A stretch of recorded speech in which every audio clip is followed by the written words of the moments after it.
The Buddha's last words were not a prayer, they were a warning. And the warning was not about death.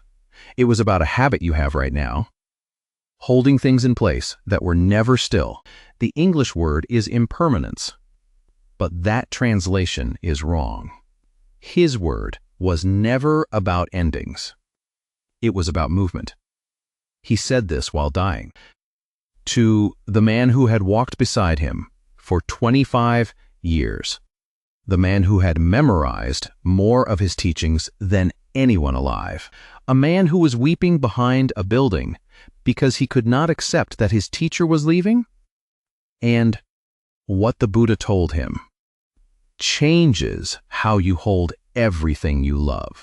But before we reach that grove, before we hear what he said with his last breath, there is a woman in a village in northern India.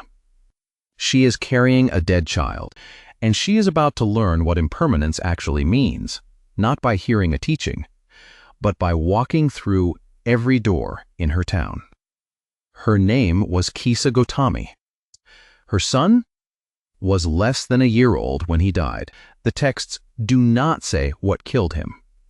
Fever, most likely, in a time when half of all children did not survive their first monsoon. What the texts do say is that she refused to believe it. She wrapped the child's body and carried him through the streets of Savatthi, asking for medicine. People turned away. Some thought she had lost her mind. One man, and the suttas name him only as a wise man, told her there was someone who might help. A teacher, living at the edge of the city in a donated grove. She went to the Buddha. She held out her son and asked him to heal the child. He did not say no.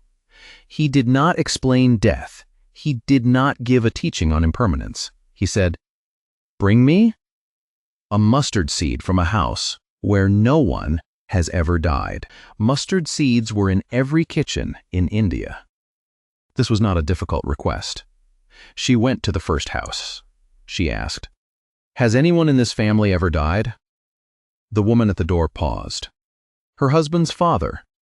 Last year, Kisa Gotami went to the next house. A daughter taken by cholera. The next house. A brother who drowned in the river. The next. A grandmother. The next, a newborn, just like hers.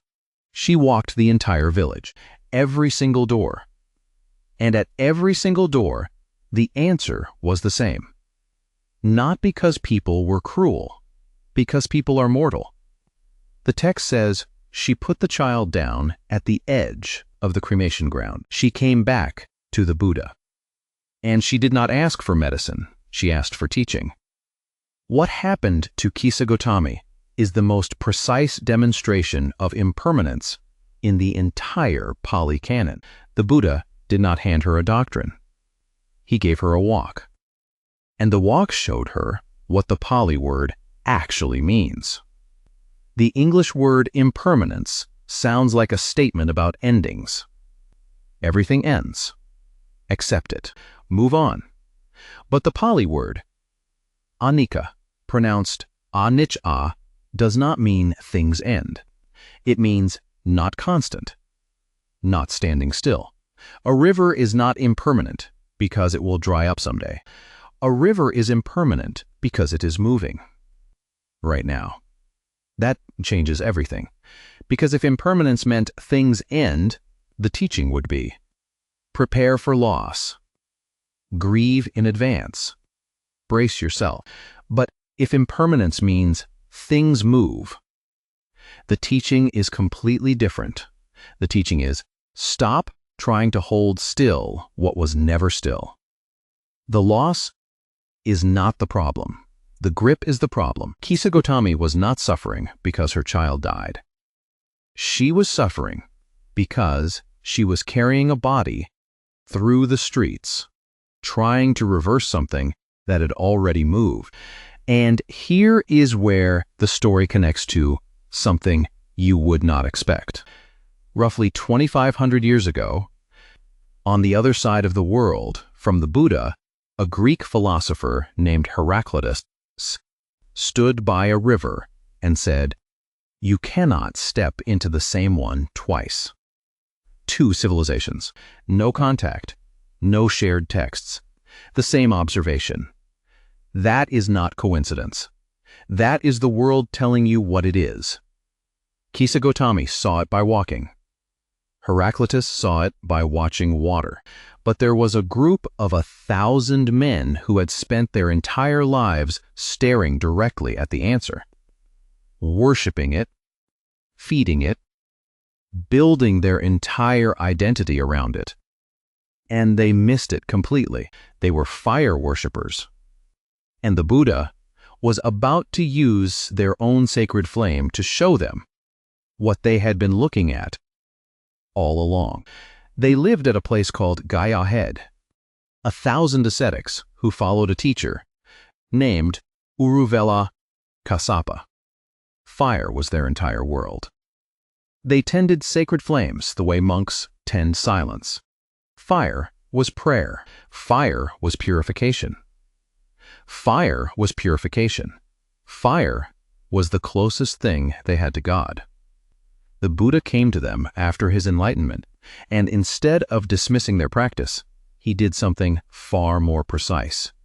He used their own symbol. He stood in front of 1,000 men who had spent decades staring into flames, and he said, "All is burning. The 6 senses, burning. The objects of the senses, burning. The contact between sense and object, burning. With what? With the fire of passion. With the fire of aversion. With the fire of delusion." This is the fire sermon. It is one of the shortest major discourses in the Pali Canon, and its genius is not the content, it is the audience, because these men already knew what fire does. Fire exists only by consuming. A flame is not a thing. It is a process. It is fuel being eaten. The moment the fuel runs out, the flame does not go somewhere. It simply stops. The Pali word for clinging, upadana, pronounced upadana, means fuel, not attachment, not emotional dependency. Fuel. You are not attached to the thing you are gripping. You are feeding the fire of suffering by continuously supplying it with something to burn. The relationship that ended 3 years ago, but you replay every week. That is not grief. That is fuel. The job you lost, but still define yourself by, fuel. The version of your body from 10 years ago that you compare every mirror to, fuel. Cut the fuel, and the fire goes out. Not because you fought it. Not because you overcame it. Because fire cannot exist without something to eat. Every one of those 1,000 men became fully awakened that day. The text says it plainly, 1,000 minds released, not because the Buddha told them something they did not know, because he showed them that what they had been worshiping was the answer they had been looking for. The answer they had been looking for. Fire was never sacred. Fire was the teaching. It was showing them impermanence every single second they watched it. And they had mistaken the lesson for the altar. If you are finding something in this, if the way you have been thinking about impermanence is starting to shift, you are not alone. And there is more, because what the Buddha described 2,500 years ago, with metaphor and story, a neuroscientist in Wisconsin found in a brain scanner, and it explains something very specific. Why you reread that text message for the 4th time. Why you cannot stop replaying the thing that already happened. That is next. But before we go there, if this is landing for you, subscribe. And drop a thought in the comments. I read every one of them. Here is something you did today. Maybe not today, but this week. You checked your phone, saw nothing new, put it down, and picked it up again. 11 seconds later. Or you reread a text message from someone who has not replied, looking for a clue in the punctuation. Or you replayed a conversation from last Tuesday, not because new information was available, but because your brain refused to let the file close. That is upadana. That is fuel. You are feeding a fire, not because the moment was painful, but because your brain treats unresolved things as open files. And open files demand attention. Your mind does not grip because the thing is important. It grips because gripping is what minds do. It is the default. It is the resting state. And the Buddha spotted this 25 centuries before anyone had a word for it. Make a fist right now. Squeeze. Hold it. Feel it in your knuckles, your wrist. That ache, that is not the thing you are holding. That is the holding itself. Now open it. That relief you feel is not letting go of something. It is stopping something you were doing. Clinging is not a condition. It is an action. And actions can stop. In 2004, a neuroscientist named Richard Davidson at the University of Wisconsin-Madison put long-term meditators into an fMRI scanner. He showed them emotionally charged images, faces in pain, scenes of distress, the kind of stimuli that make most brains grip. And he found something specific. Their amygdalae responded. The emotional spike was there. They were not numb. They were not detached. The signal arrived, but it passed through. It rose. It fell. It did not stick. In non-meditators, the same signal arrived, and the brain held on. Replayed, looped, re-engaged. The difference was not in the initial response. The difference was in what happened next. One brain let the signal move.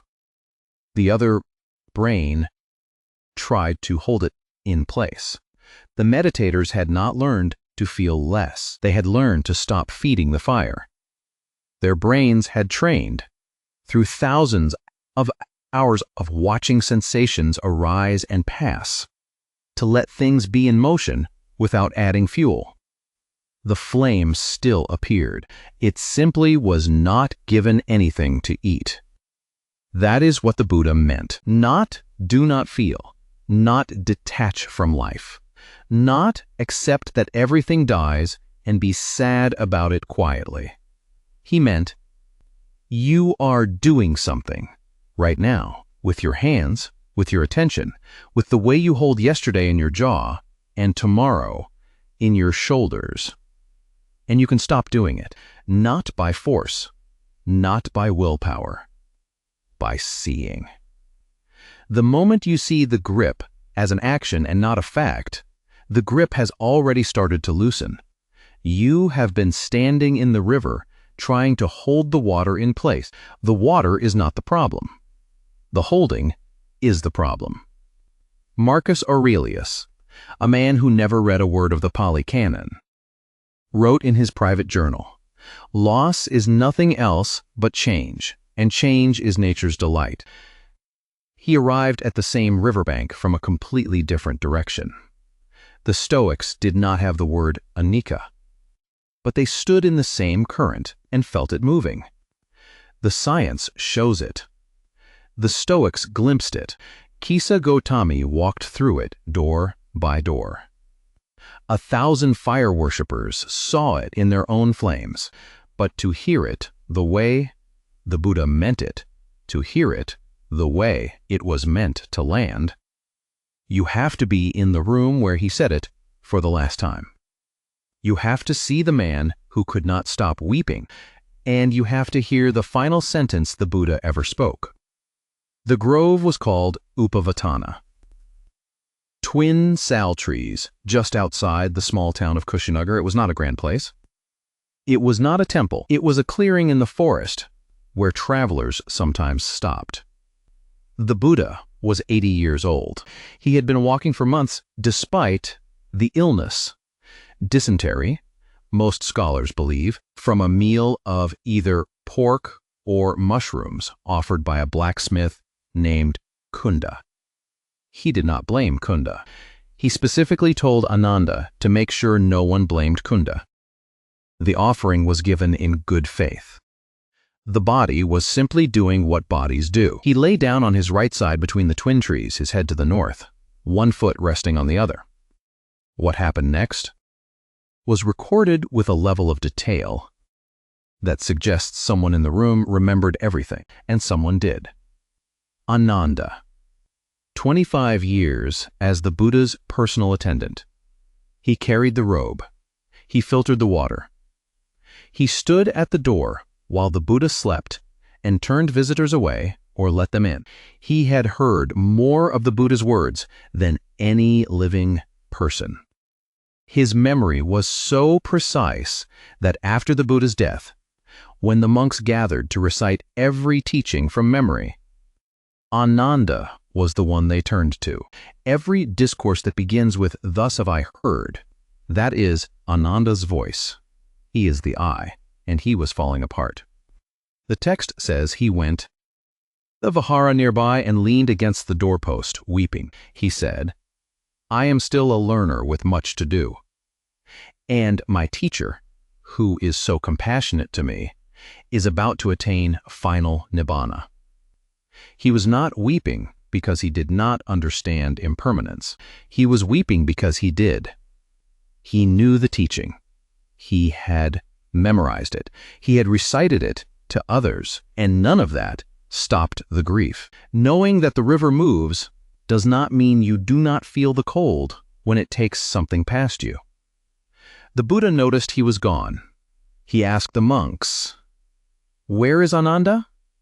They told him, and the Buddha, dying, in pain, hours from his last breath, sent for him. "Bring Ananda to me." They brought him, and the Buddha did not comfort him with soft words. He did not say, "It will be all right," or "We will meet again." He said, "Enough, Ananda. Do not grieve. Do not weep. Have I not already told you that all things that are dear and pleasant to us must involve change, separation, and alteration? How could it be, Ananda, that what is born, what has come into being, what is put together, should not fall apart? What is put together should not fall apart. That is not a philosophy. That is a description. Every relationship you have, put together. Every body you live in, put together. Every version of yourself you are clinging to, put together. And everything that is put together comes apart, not because the universe is cruel, because that is what put together means. Assembly is the first half of a process that has a second half. You cannot have one without the other. Then the Buddha spoke his final words, the last sentence he would ever say. He chose it. Out of everything, he could have left the world. A blessing, a prophecy, a prayer. He chose this. Vayadhamma Sankara, Apamadena Sampadetha. In Pali, Vayadhma Sankara, Appamashdina Sampadeta. All conditioned things have the nature of falling away. Accomplish your aim with diligence. The word Vayadhamma. Vaya means falling away. Dhamma means having the nature of. Not things will decay someday. Things are, in this moment, falling away. The book in your hand is falling away. The breath you just took is falling away. This sentence is falling away as you hear it. Not a prediction about the future. A description of right now. And then, accomplish your aim. Do not freeze. Do not mourn the movement. Move with it. Ananda was standing in the river, trying to stop it. And the Buddha's last words were not, "The river will stop someday." They were, "The river was never still." And that is not the tragedy. That is the ground you can finally stand on. Once you stop pretending it is not moving. So here is what the Buddha actually said about impermanence. Not the greeting card version, not the everything is temporary, be grateful version. The real thing. First, impermanence does not mean things end. The Pali word anicca means not constant, not standing still. Everything you see, everything you touch, everything you love is in motion right now. Not dying, moving. The river is not impermanent because it will dry up. It is impermanent because it is flowing, and it has never once paused. Second, the suffering is not in the movement. It is in the grip. The Pali word for clinging, upadana, means fuel. You are not heartbroken because things change. You are exhausted because you are feeding a fire, replaying, rehearsing, gripping, refusing to let the file close. The fire does not need to be fought. It needs to stop being fed. Open the fist. The relief is not in letting go of something. It is in stopping something you were doing. Third, you are not someone who loses things. You have never lost anything. What happened is that things moved. The way rivers move, the way breath moves, and you stood still and called it loss. But you are not still either. You are made of the same movement. You are not standing on the bank watching the river. You are the river. And the moment you see that, the moment you stop bracing against the current and start being the current, the thing you have been calling suffering quietly becomes something else. It becomes life, ungripped, in motion, yours. The Buddha used his last breath to say this, not to the world, to one man, a man who was weeping because he could not hold on to the person he loved most. And the Buddha did not say, stop crying. He said, everything that is put together comes apart. And then, move. Do not freeze. Accomplish your aim. That was 2,500 years ago. The sal trees are still there. The teaching is still moving. Here is my question for you. What is the one thing in your life right now that you are holding in place? The thing you already know is moving, but you cannot bring yourself to let it move. Put it in the comments. Not because saying it fixes it, but because seeing it is the first step to opening the fist. If this changed something for you, subscribe. The next video goes deeper into the second thing the Buddha said about suffering, and it is not what you have been told.